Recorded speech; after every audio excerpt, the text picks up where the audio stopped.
বিশিষ্ট শিশু সাহিত্যিক ও কবি ভবানীপ্রসাদ মজুমদারের লেখা আজ আমি দুটি ছোট্ট ছড়া পাঠ করে শোনাব। প্রথম ছড়া জ্ঞান গরিমা। শুরু করছি। আমায় দেখে জ্ঞানদা হেঁকে বললে গতকাল, চাল কুমড়োই শতকরা ঠিক কভাগ থাকে চাল।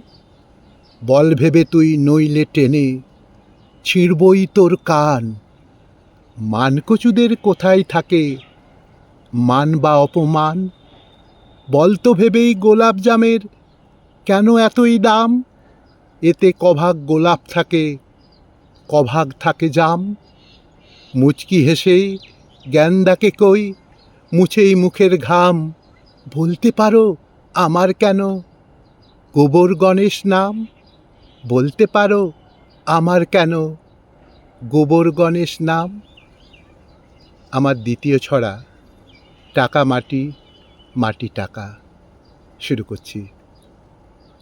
লাখপতি রামলাল শুয়ে শুয়ে খাটিয়ায় বলে মাটি মানে টাকা, টাকা মানে মাটি হ্যায়।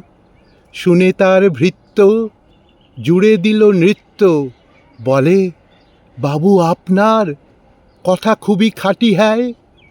পরদিন ঘুম থেকে উঠে বেলা 10টায় রামলাল মাথা খুঁড়ে কাঁদে আর পস্তায়।